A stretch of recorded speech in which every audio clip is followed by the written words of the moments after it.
Hello everyone, I'll be starting with the isolation of the operating field. Starting with the introduction, operative dentistry cannot be executed properly unless the moisture in the mouth is controlled. Moisture control refers to excluding circular fluid, saliva and gingival bleeding from the operating field. Isolation from the moisture. Various aids are available for this purpose. They are direct method and indirect method. Direct method include rubber dam, cotton roll and cotton holder, gauge piece, absorbent wafers, suction devices, gingival retraction cord, and indirect method includes comfortable position of the patient and relaxed surroundings, local anesthesia, and in drugs anti-sialoloc and anti-anxiety drugs. In the anti-anxiety drugs, there are muscle relaxants which are taken. Starting with the rubber dam. It was introduced by Dr. S.C. Barnum in 1864. It is one of the best methods for providing isolation from saliva and soft tissues. When dentist is operating on deep carious lesion where the pulp may be exposed, the rubber dam is mandatory to prevent or minimize pulpal contamination. Benefits of rubber dam. It helps in safety, moisture control. Patient management is simplified by avoiding the need to rinse, improving access to and vision of the operating area, gingival retraction and control of gingival hemorrhage, reduction of operating time, and provide clean field for the endodontic purposes. Coming to the disadvantages, it is very time consuming, which is said to be quite wrongly reported as it takes only 3 to 5 minutes to apply it, which can be the time taken by the local anesthetic to act. Patient objection due to latex allergy, respiratory difficulty and psychological things patient can object. Difficulty in taking radiograph now avoidable due to radiolucent flexible retainers. Contraindications of rubber dam. It is contraindicated in asthmatic and mouth breathers, partially erupted and malpositioned teeth and in mentally retarded patients. Armamentarium for rubber dam is rubber dam sheet, clamp, retainer, forceps, rubber dam holder, rubber dam punch, template or stamp, dental floss, wedge, lubricant and low fusing impression compound. Starting with the rubber dam sheet. It is made up of latex rubber as it has a good elasticity. But those who are latex allergy, non-latex can be used. It is elastomeric, powder-free materials are also used. It comes in varied thickness that is light, medium, heavy and extra heavy. Coming to the retainer, it is used to secure dam to the tooth to be isolated. It has the following parts: bow, hole, jaw and prongs.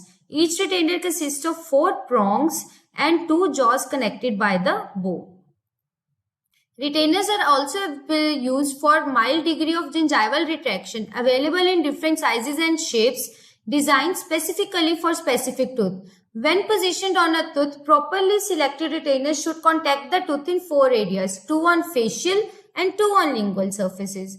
This 4-point contact prevents rocking or tilting of the retainer. Otherwise, such movements can injure tooth and gingiva, resulting in post-operative soreness or sensitivity.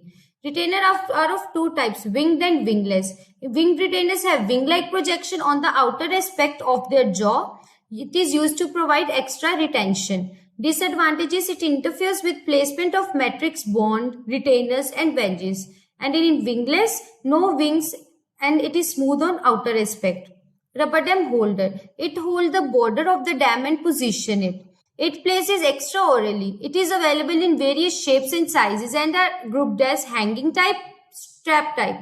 In hanging type, Young's frame. It is a U-shaped frame, metallic, as we can see in the figure. It has metal projections to hold the frame. An optional adjustable strap can be used around the neck to hold the frame as the frame shifts down due to its weight.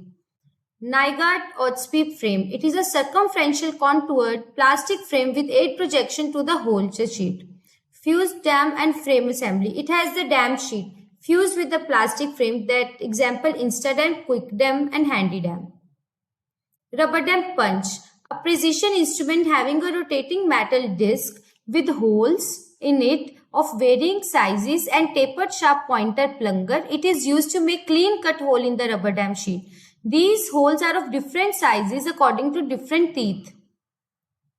Rubber dam template or stamp. It is a guide to mark the location for the hole in the rubber dam sheet. It is of two types, custom made and standard. Custom made sheets are made up dividing the sheet into 6 sections and placing the sheet over the cast and then marking the hole position on it. Rubber dam stamp. A rubber dam stamp can be helpful especially when learning to ensure correct positioning of the holes in the rubber sheet. This is only suitable for adult and late mixed dentition. Rubber dam retainer. These forceps are used in the placement and removal of rubber dam clamp by engaging its beak in the holes of a clamp. They come with different shapes and sizes of handles and beak and are named as Washington design forceps, Ivory forceps, and Stokes forceps. Starting with the Washington design forceps, it provides definite stop, resist tilting of the clamp, and have flattened area on the outside of the clamp. Stokes forceps.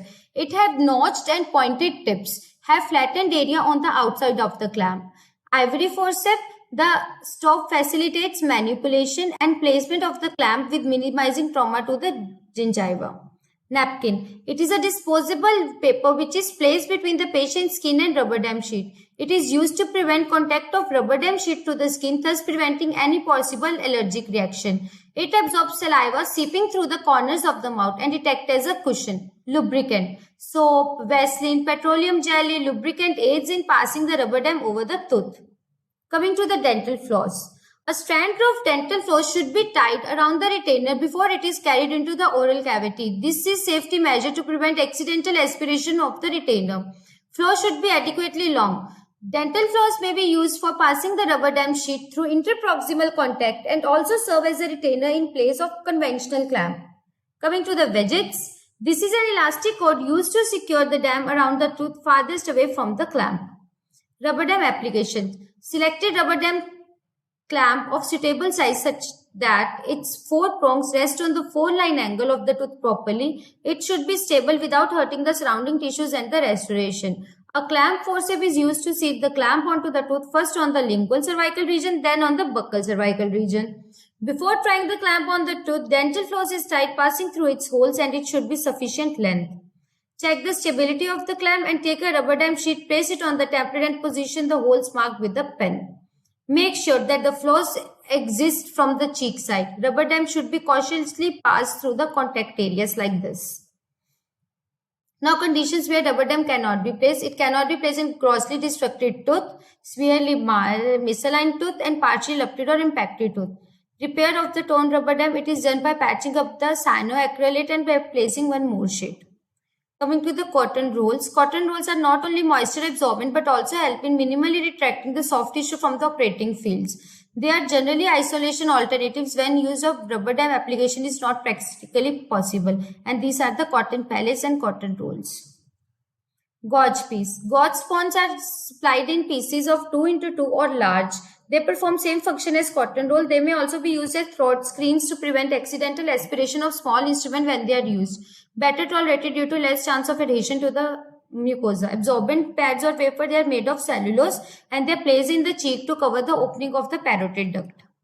Gingival retraction cord. They are ready-made cotton on synthetic fibers woven in the form of cords. Various types of cords are available like braided or non-braided, plain or impregnated. Thank you.